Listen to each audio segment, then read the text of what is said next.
ಇಂಥ ಬ್ಲೌಸ್ನ ಲೈನಿಂಗಿಗೆ ಕುಂದ್ರಿಸೋದಂದ್ರೆ ಭಾಳ ಕಷ್ಟ ಅದ. ಈ ಒಂದು ಕಷ್ಟ ನಿಮಗೂ ಆಗ್ಲಿಕ್ಕತ್ತದಂದ್ರೆ ಕಂಪ್ಲೀಟಾಗಿ ಈ ವಿಡಿಯೋವನ್ನು ನೋಡಿರಿ.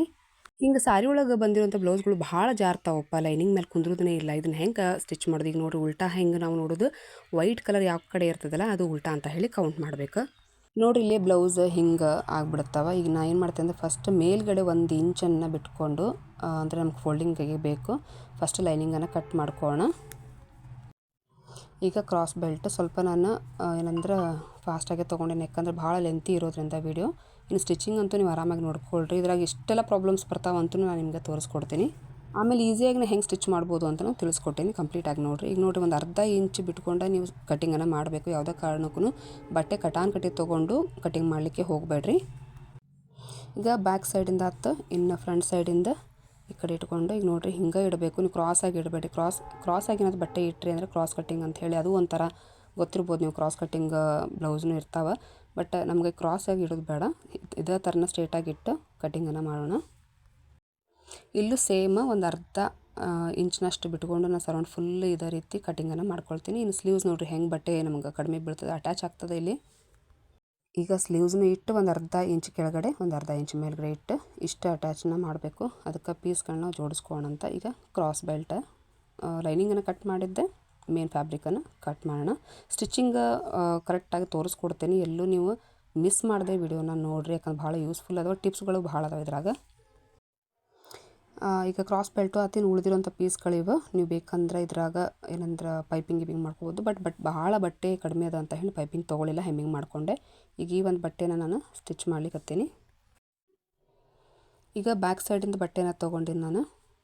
ಇಲ್ಲಿ ನೋಡಿರಿ ಜಾರ್ಲಿ ಸ್ಟಾರ್ಟ್ ಮಾಡಿಬಿಡ್ತದೆ. ಅದಕ್ಕೆ ನಾವೇನು ಮಾಡ್ಬೇಕಂದ್ರೆ ಲೈನಿಂಗ್ ಬಟ್ಟೆನ ಮೇಲೆ ಬರೋಂಗೆ ನೋಡಿಕೊಂಡು ಸ್ಟಿಚ್ನ ಮಾಡಿರಿ. ಅದಕ್ಕೆ ಇಲ್ಲ ನೀವು ಸೀರೆ ಮೇನ್ ಫ್ಯಾಬ್ರಿಕನ್ನು ಮೇಲೆ ತೊಗೊಂಡ್ರಿ ಅಂದ್ರೆ ದಾರ ಜಂಪ್ ಹೊಡಿತದೆ. ಅದಕ್ಕೋಸ್ಕರ ನಾನು ಹೇಳೋದೇನೆಂದ್ರೆ ಲೈನಿಂಗ್ ಬಟ್ಟೆ ಮೇಲೆ ಬರೋಂಗೆ ಮಾಡ್ಕೊಳ್ರಿ. ಶೋಲ್ಡರ್ ಹತ್ರ 1 ಇಂಚ್ ಬಿಟ್ಟೆ ನಾನು, ಯಾಕಂದ್ರೆ ನಿಮ್ಗೆ ಸ್ಟಿಚ್ ಮಾಡುವಾಗ ತೋರಿಸ್ತೀನಿ. ಈಗ ನಮ್ಮ ಹತ್ರ ಓವರ್ಲಾಕ್ ಇಲ್ಲ ಅಂತಂದ ಮೇಲೆ ನಮ್ಗೆ ಅದು ಬೆಸ್ಟ್ ಐಡಿಯಾ. ನಮಗೇನು ಓವರ್ಲಾಕ ಬೇಕನ್ನೋ ಅವಶ್ಯಕತೆ ಇಲ್ಲ. ಈಗ ನೋಡಿರಿ, ನಾವು ಒಂದು ಕೈಯಿಂದ ಬಟ್ಟೆನ ಹಿಂದ್ಗಡೆ ಇರೋವಂಥ ಬಟ್ಟೆನ ಪುಷ್ ಮಾಡ್ತಾ ಮಾಡ್ತಾ ಸ್ಟಿಚ್ ಮಾಡಬೇಕಿಲ್ಲ ಅಂದರೆ ಹೆಚ್ಚು ಕಡಿಮೆ ಬರ್ತದೆ. ಇದನ್ನ ತಲೆಯಲ್ಲಿ ಇಟ್ಕೊಳ್ರಿ. ಆ ಹಿಂದ್ಗಡೆ ಇರೋವಂಥ ಬಟ್ಟೆ ಒಳಗಡೆ ನಾವು ಸ್ಟಿಚ್ ಮಾಡುವಾಗ ಏನಾಗ್ಬಿಡ್ತದೆ ಅಂದ್ರೆ ಒಳಗಡೆ ಹೋಗಿ ಸಿಗಾಕೊಂಡ್ಬಿಡ್ತದೆ. ಅದಕ್ಕೆ ನಾವು ಒಂದು ಕಡೆಯಿಂದ ಅದನ್ನ ಪುಷ್ ಮಾಡ್ತಾ ಮಾಡ್ತಾ ಸ್ಟಿಚ್ ಮಾಡಿದ್ವಿ ಅಂದ್ರೆ ಕರೆಕ್ಟಾಗಿ ಬರ್ತದೆ. ಈಗ ನೋಡಿರಿ, ನಮ್ಗೆ ಸ್ಟಿಚಿಂಗ್ ಆಯ್ತು, ನೀಟಾಗಿ ಬಂದೈತಿ. ಈ ಥರ ಏನಾರ ಸ್ವಲ್ಪ ನಿಮಗೆ ರಿಂಗಲ್ಸ್ ಬಂದಿದ್ವು ಅಂದ್ರೆ ಕೈಯಿಂದ ಸರಿ ಮಾಡ್ತಾನೆ ಹೋಗ್ರಿ. ಸ್ಟಿಚಿಂಗ್ ಒಳಗೆ ಫಸ್ಟ್ ಏನಂದ್ರೆ ನಮ್ಗೆ ನೀಟ್ನೆಸ್ ಅನ್ನೋದು ಭಾಳ ಇಂಪಾರ್ಟೆಂಟ್ ಆಕೈತಿ. ಈಗ ನಮ್ಗೆ ನೋಡಿರಿ ಎಷ್ಟು ಚಂದ ಸ್ಟಿಚಿಂಗ್ ಅಂತೂ ಆಯ್ತು. ಈಗ ನೋಡಿರಿ, ಮತ್ತೆ ನಮ್ಗೆ ಇಲ್ಲಿ ಸ್ವಲ್ಪ ರಿಂಕಲ್ಸ್ ಬರ್ಲಿಕ್ಕತ್ತಾವೆ. ಅಂದರೂ ರಿಂಕಲ್ಸ್ ಬರತ್ತವೆ ಅಂದರೆ ಏನು ಮಾಡೋದು, ಮತ್ತೆ ಬಿಚ್ಚಿದೆ ನಾನು. ಬಿಚ್ಚಿ ಮತ್ತು ಒಂದು ಕೈಯಿಂದ ಪ್ರೆಸ್ ಮಾಡ್ಕೊಳ್ತೀನಿ. ಈ ಥರ ಪ್ರೆಸ್ ಮಾಡ್ಕೊಂಡಾಗ ನೋಡಿರಿ ನಮ್ಗೆ ದಾರ ಇದು ಬಟ್ಟೆ ಹೊರಗಡೆ ಕಾಣತ್ತೈತಿ. ಅದನ್ನ ಬಟ್ಟೆ ಹೊರಗಡೆ ಬಂದಿರೋಂಥದ್ದನ್ನ ಕಟ್ ಮಾಡಿ ತೆಗೆದುಬಿಡೋಣ. ಸ್ಟಿಚ್ ಮಾಡಿದೆ ಮತ್ತೆ ನಾನು. ಈಗ ಎಕ್ಸ್ಟ್ರಾ ಏನು ಬಂದಿತ್ತಲ್ಲ ಬಟ್ಟೆ ನಮ್ಗೆ, ಅದನ್ನು ಕಟ್ ಮಾಡಿ ತೆಗೆದುಬಿಡ್ತೀನಿ. ನೋಡಿ, ಇಷ್ಟಿಷ್ಟ್ರಾಗನೇ ಎಷ್ಟು ಬಟ್ಟೆ ಕಾಡಿಸ್ತದೆ ಅಂತಂದ್ರೆ ಈ ಥರ ರಿಂಕಲ್ ಬರಲಿಕ್ಕೆ ಸ್ಟಾರ್ಟ್ ಮಾಡಿಬಿಡ್ತದೆ.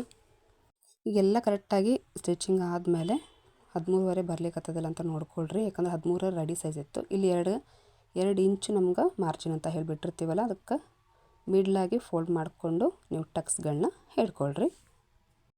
ಇದು ಕಂಪ್ಲೀಟಾಗಿ ವಿಡಿಯೋ ಅದ. ನಿಮ್ಗೆ ಏನಂದರೆ ಈ ಥರ ಬ್ಲೌಸ್ ಭಾಳ ಕಷ್ಟಪ್ಪ ನಮ್ಗೆ ಹೊಲಿಯೋದು, ಯಾಕಂದ್ರೆ ಬಿಗಿನರ್ಸಿಗೆ ಇದೊಂದು ಪ್ರಾಬ್ಲಮ್ ಏನಂತಂದರೆ ಈ ಥರದ ಬಟ್ಟೆನ ಹೊಲಿಯೋದು ಭಾಳ ಕಷ್ಟ. ಬಟ್ಟೆ ಜಾರ್ಲಿಕ್ಕೆ ಹತ್ತು ಬಿಡ್ತಾವೆ. ಇದೊಂಥರ ಬಟ್ಟೆ ಆದರೆ ಇನ್ನೊಂಥರ ಬಟ್ಟೆ, ನಾನು 2 ಬಟ್ಟೆನ ಕಟ್ ಮಾಡಿಲ್ಲ. ಇದೊಂಥರ ಕಷ್ಟ ಕೊಡ್ಲಿಕ್ಕೆ ಸ್ಟಾರ್ಟ್ ಮಾಡಿದ್ರೆ ಅದೊಂಥರ ಕಷ್ಟ ಕೊಡ್ಲಿಕ್ಕೆ ಸ್ಟಾರ್ಟ್ ಮಾಡ್ತು. ನೋಡಿರಿ ಇವತ್ತು ಯಾವ್ಯಾವ ಥರ ಸ್ಟಿಚಿಂಗ್ ನಾನು ಮಾಡಿ ನಾನು ತೋರಿಸ್ತೀನಿ. ಈ ಥರ 4 ಭಾಗವಾಗಿ ಮಾಡಿಕೊಂಡು ಸಮವಾಗಿ ಕಟ್ ಮಾಡಿಕೊಂಡು ಕೆಳಗಡೆ ಪಟ್ಟಿಯನ್ನು ಹಚ್ಕೊಳ್ರಿ. ಈಗ ನಮ್ಗೆ ಟಕ್ಸ್ ಬಂದಲ್ಲಿ ಸ್ವಲ್ಪ ಫೋಲ್ಡನ್ನು ಮಾಡ್ಕೊಳ್ಳೋಣ. ಇದರಿಂದ ನಮ್ಗೆ ಹೆಮ್ಮಿಂಗ್ ನೀಟಾಗಿ ಕ್ಲಿಯರಾಗಿ ಕಾಣಿಸ್ತದೆ ನಿಮ್ಗೆ. ಅದಕ್ಕೆ ಹೇಳೋದು ನಾನು, ಕಂಪ್ಲೀಟಾಗಿ ಬ್ಲೌಸ್ನ ಸ್ಟಿಚ್ ಮಾಡೋದನ್ನು ನೋಡ್ಕೊಳ್ರಿ. ತಾಳ್ಮೆ ಬೇಕು ಬ್ಲೌಸ್ ಏನಂದ್ರೆ ಕಲಿಬೇಕಾದ್ರೆ. ಇನ್ನು ಮೇಲ್ಗಡೆ ಒಂದು ಕಿನಾರ ಸ್ಟಿಚ್ ಅಂತ ಹೇಳಿ ನಾವು ಹಾಕ್ತೀವಿ. ಒಂದು ಉಗುರಿಂದ ಪ್ರೆಸ್ ಮಾಡ್ತಾ ನೀವು ಈ ಥರ ಹಾಕಿದ್ರಿ ಅಂದರೆ ನಿಮಗೆಲ್ಲೂ ಕೂಡ ಹೊರಗಡೆ ಕಾಣಿಸೋದಿಲ್ಲ. ಈ ಥರ ಫೋಲ್ಡ್ ಮಾಡಿದಾಗ ನೀಟಾಗಿ ಕಾಣಿಸ್ತದೆ, ಹಿಂದ್ಗಡೆ ಬಟ್ಟೆ ಕಾಣಿಸಲ್ಲ ನಿಮ್ಗೆ. ಈಗ ಮಿಡ್ಲ್ ಒಳಗೆ ಸ್ಟಿಚ್ನ ಮಾಡ್ಕೊಳ್ಳೋಣ. ಆಮೇಲೆ ಇದೆಲ್ಲ ನಮ್ಗೆ ಹೆಮ್ಮಿಂಗ್ ಮಾಡ್ಕೊಂಡ್ಮೇಲೆ ಈ ಒಂದು ಸ್ಟಿಚ್ಚನ್ನು ನೀವು ರಿಮೂವ್ ಮಾಡಬೇಕಷ್ಟೆ. ಸೊ ಬಿಗಿನರ್ಸ್ ಯಾರಿದ್ದೀರಿ, ಇನ್ನು ನಾನು ಒಂದು ಚಾನಲ್ನ ಸಬ್ಸ್ಕ್ರೈಬ್ ಮಾಡ್ಕೊಂಡಿಲ್ಲ ಅಂದ್ರೆ ಬೇಗ ಹೋಗಿ ಸಬ್ಸ್ಕ್ರೈಬನ್ನು ಮಾಡಿಕೊಂಡು ವೀಡಿಯೋಗಳನ್ನ ನೋಡ್ಕೊಳ್ರಿ. ಈಗ ಫ್ರಂಟ್ ಸೈಡಿಂದು ಉಲ್ಟಾ ಪಲ್ಟಾ ಯಾವುದೈತಿ ಸರಿಯಾಗಿ ನೋಡ್ಕೊಳ್ಬೇಕು. ಇನ್ನು ಒಂದು ಸೈಡಿಂದ ಈ ಥರ ಹಾಕ್ಕೊಂಡು ಕೆಳಗಡೆ ಕರೆಂಟ್ ಬೇರೆ ಇಲ್ಲ, ನಾನು ಇದನ್ನ ಐರನ್ ಮಾಡ್ಕೋಣ ಅಂತಂದರೆ, ಬಟ್ ಕಾಯ್ಲಿಕ್ಕೆ ಆಗೋದಿಲ್ಲ. ಇದು ಬ್ಲೌಸ್ ಸ್ವಲ್ಪ ಅರ್ಜೆಂಟಾಗಿ ಕೊಡೋದಿತ್ತು. ಈಗ ನಾನು ಇದನ್ನು ಅಟ್ಯಾಚ್ನ ಮಾಡ್ಲಿಕ್ಕತ್ತೇನೆ. ನೋಡಿರಿ, ಮೇನಾಗಿ ನಮಗೇನಂದ್ರೆ ಲೈನಿಂಗು ಮೇಲೇ ಇರಬೇಕು ಸ್ಟಿಚಿಂಗ್ ಮಾಡುವಾಗ. ಕೆಳಗಡೆ ಬಟ್ಟೆ ತೊಗೊಂಡ್ಬಿಟ್ರಿ ಅಂದರೆ ಏನಾಗ್ತದೆ ಅಂದ್ರೆ ಬಟ್ಟೆ ನಮ್ಗೆ ಜಾರ್ಲಿಕ್ಕೆ ಸ್ಟಾರ್ಟ್ ಮಾಡ್ತದೆ ಒಂದು, ಮತ್ತು ದಾರ ಜಂಪ್ ಮಾಡ್ತದೆ. ಈಗ ನೋಡಿರಿ, ಈ ಥರ ಒಂದು ಕೈಯಿಂದ ಹಿಡಿದು ಇನ್ನೊಂದು ಕೈಯಿಂದ ನೀಟಾಗಿ ಇದನ್ನ ಈ ಥರ ಪ್ರೆಸ್ ಮಾಡ್ತಾ ಮಾಡ್ತಾ ಸ್ಟಿಚ್ನ ಮಾಡಿಕೊಡ್ರಿ. ಕ್ಲಿಯರ್ ಆಗ್ತದೆ, ಅಲ್ಲಿ ಎಲ್ಲೂ ನಿಮ್ಗೆ ಸುಕ್ಕುಗಳು ಬರೋದಿಲ್ಲ.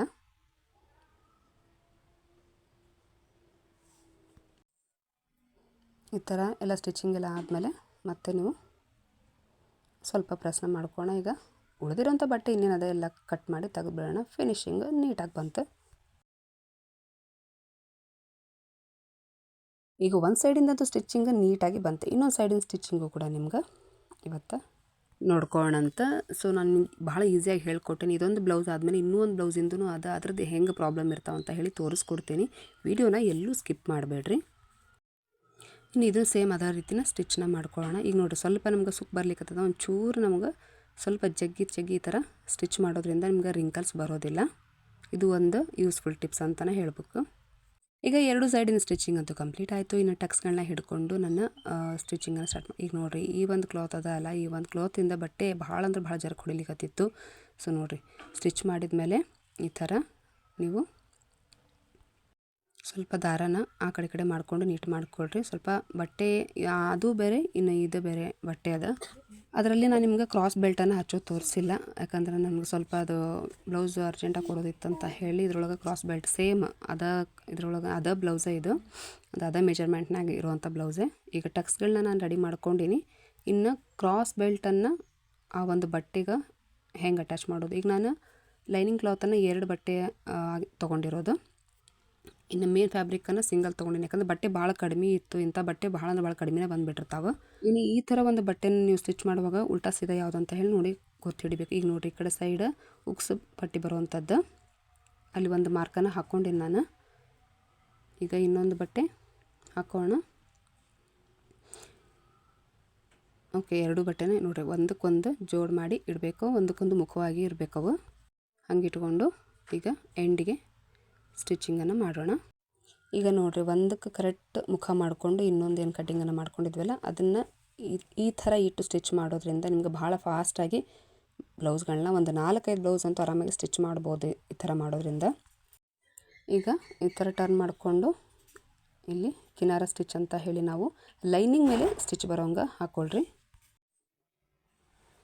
ನೀವು ಬೇಕಿದ್ದರೆ ಏನಂದರೆ ಇವಾಗ ಮೇನ್ ಫ್ಯಾಬ್ರಿಕ್ ನಮಗೆ ಭಾಳ ಜಾರ್ತದ ಅಂತ ಅನಿಸಿದರೆ ನಿಮಗೆ, ನೀವು ಅದಕ್ಕೂ ಒಂದು ಬಟ್ಟೆನ ಲೈನಿಂಗ್ ಕ್ಲಾತನ್ನು ಕೊಟ್ಕೊಂಡು ಈ ಕಡೆ ಒಂದು ಸಿಂಗಲನ್ನು ನೀವು ಹಾಕ್ಕೊಳ್ಬೋದು. ಬಟ್ ನಮಗೇನು ಕೈ ಕೂತಿರ್ತದಲ್ಲ ಅಂತ ಹೇಳಿ ನಾನು ಈ ಥರ ಮಾಡಿದೆ ಅಷ್ಟೇ. ಈಗ ನಾನು ಟರ್ನ ಮಾಡಿಕೊಂಡು ಇದನ್ನ ಕಟ್ಟಿಂಗನ್ನ ಮಾಡ್ಕೊಳ್ತೀನಿ. ನಿಮ್ಗೆ ಇದನ್ನು ಸ್ವಲ್ಪ ಹೆಚ್ಚು ಕಡಿಮೆ ಆದ್ರೂ ಪ್ರಾಬ್ಲಮ್ ಆಗ್ತದೆ. ಹಾಗಾಗಿ ನಿಮ್ಗೆ ಇದು ಏನಾರ ಪ್ರಾಬ್ಲಮ್ ಆಗ್ಲಿಕ್ಕತ್ತು ಅಂದರೆ ಇನ್ನೊಂದು ಟಿಪ್ಸನ್ನು ಹೇಳ್ಕೊಡ್ತೀನಿ, ಅದನ್ನು ಕೂಡ ನೋಡ್ಕೊಳ್ರಿ ನೀವು. ಈ ಥರ ಬ್ಲೌಸ್ಗಳನ್ನ ಸ್ಟಿಚ್ ಮಾಡೋದು ಭಾಳ ತಲೆನೋವು. ಇನ್ನು ಬೆಗ್ನರ್ಸ್ಗೆ ಅಂತ ಕೇಳಬಾರ್ದು. ಈಗ ನೋಡಿ, ಏನು ಮಾಡ್ತೀನಿ ಅಂದರೆ ಇದು ಇಟ್ಟು ಹಿಂಗೆ ಸ್ಟಿಚ್ನ ಮಾಡಿಬಿಡ್ತೀನಿ. ಆಮೇಲೆ ಕಟ್ಟಿಂಗ್ ಮಾಡಿದ ಮೇಲೆ ಆ ಒಂದು ದಾರನ ಬಿಚ್ಕೊಂಡು ಬಿಟ್ವಿ ಅಂದರೆ ಕರೆಕ್ಟಾಗಿ ನಮ್ಗೆ ಸಮವಾಗಿ ಎಲ್ಲಿ ಬರ್ತದೆ, ಎಲ್ಲೂ ನಿಮ್ಗೆ ಹಿಂದೆ ಮುಂದೆ ಬರೋಂಗಿಲ್ಲ. ಈಗ ಸ್ಟಿಚ್ನ ಬಿಚ್ಕೊಳ್ಳೋಣ ನಾವು. ನಮ್ಗೆ ಟಕ್ಸ್ಗಳಂತೂ ರೆಡಿ ಆಯಿತು. ಇನ್ನು ಕ್ರಾಸ್ ಬೆಲ್ಟ್ ರೆಡಿ ಆಯಿತು. ಈಗ ನೋಡಿಲ್ಲ, ಮಾರ್ಕ್ ಏನದ ಅಲ್ಲ ಆ ಕಡೆ ಸೈಡು ಉಕ್ಸ್ ಪಟ್ಟಿಗೆ, ಇನ್ನು ಈ ಕಡೆ ಮಾರ್ಕ್ ಏನು ಹಾಕೇನಿಲ್ಲ, ಅದು ಈ ಕಡೆ ಸೈಡಿನ ಉಕ್ಸ್ ಪಟ್ಟಿ ಹತ್ತಿರ ಕರೆಕ್ಟಾಗಿ ಮಾರ್ಕ್ ಬಂದದ ಕ್ರಾಸ್ ಬೆಲ್ಟಿಂದು. ಈಗ ಮೇನ್ ಫ್ಯಾಬ್ರಿಕನ್ನು ಹಿಡಿದು ಕ್ರಾಸ್ ಬೆಲ್ಟನ್ನು ಅಟ್ಯಾಚ್ ಮಾಡೋಣ. ಮೇನ್ ಫ್ಯಾಬ್ರಿಕ್ಕು ಸ್ವಲ್ಪ ಮುಂದೆ ತೊಗೊಳ್ರಿ, ಒಂದು 1/4 ಇಂಚಿನಷ್ಟು ಸ್ಟಿಚ್ ಮಾಡುವಾಗ ನೋಡಿ ತೋರಿಸ್ತೀನಿ. ಈ ಥರ ಸ್ವಲ್ಪ ನಾವು ಸ್ಟಿಚ್ ಮಾಡುವಾಗ ಆ ಥರ ಇತ್ತಂದ್ರೆ ಏನಾಗ್ತದೆ, ನಿಮ್ಗೆ ಎಂಡ್ ಮಾಡುವಾಗ ಸ್ಟಿಚಿಂಗಲ್ಲಿ ಸ್ವಲ್ಪ ನಿಮ್ಗೆ ಹೆಚ್ಚು ಕಡಿಮೆ ಬರೋದಿಲ್ಲ, ಕರೆಕ್ಟಾಗಿ ಬರ್ತದೆ.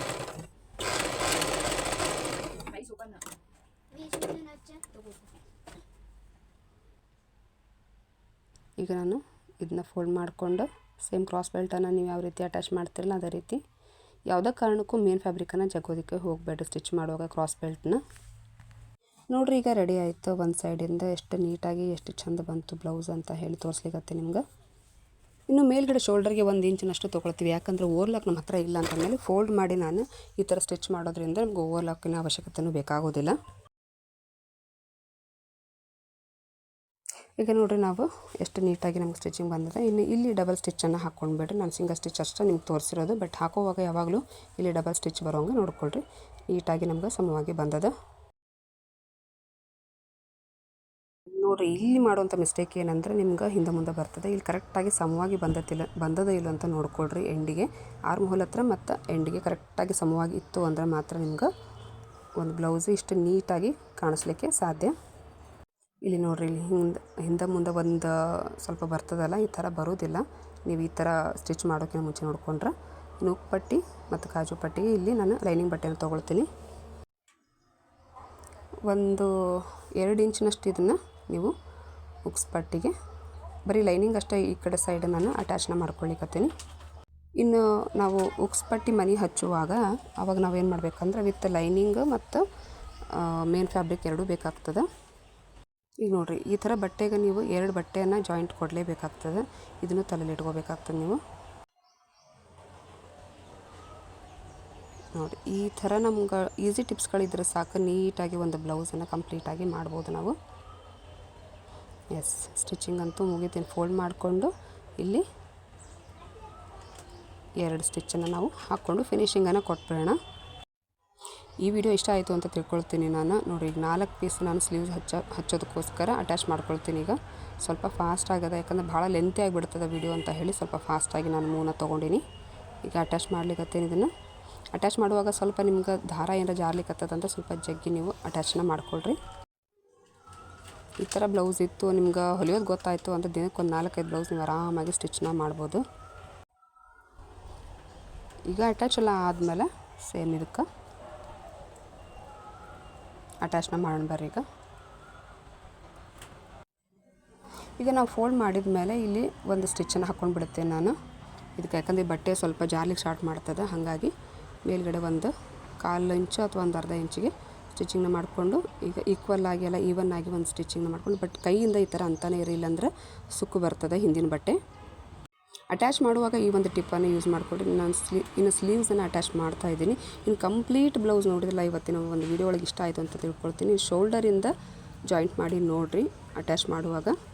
ಇಲ್ಲಿ ಸ್ಲೀವ್ಸಿಗೆ ತೋರಿಸ್ಕೊಡ್ತೀನಿ ನೋಡ್ರಿ. ಈಗ ಒಂದು ಸ್ವಲ್ಪ ಹೆಚ್ಚಿಗೆ ಬರ್ಲಿಕ್ಕತ್ತದೆ. ನಾನು ಸ್ವಲ್ಪ ಜಾಸ್ತಿನೇ ಮಾಡಿದ್ದೆ ಬಟ್ಟೆ ಇದ್ರಾಗ ಸ್ಲೀವ್ಸಿಗೆ ಒಂಚೂರು ಜಾಸ್ತಿ ಆದರೂ ಪರವಾಗಿಲ್ಲ ಅಂಥೇಳಿ.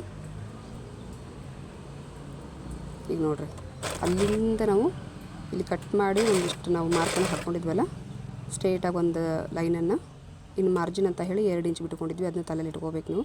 ಸ್ಟ್ರೇಟಾಗಿ ಒಂದು ಲೈನನ್ನು ಹಾಕ್ಕೊಂಡ್ಬಿಡ್ರಿ. ಫಿಟ್ಟಿಂಗ್ ಲೈನ್, ಸೀಮ್ ಲೈನ್ ಈಗ ಪರ್ಫೆಕ್ಟಾಗಿ ಸೂಪರಾಗಿ ಬಂತು. ಒಂದು 1/4 ಇಂಚಿಗೆ ಮತ್ತೆ ನೀವು ಫಿಟ್ಟಿಂಗ್ ಲೈನ್ಗಳನ್ನ ಹಾಕ್ಕೊಳ್ಬೋದು. ಸೊ ಈ ಒಂದು ವಿಡಿಯೋ ಇವತ್ತು ಇಷ್ಟ ಆಯಿತು ಅಂತ ತಿಳ್ಕೊಳ್ತೀನಿ ನಾನು.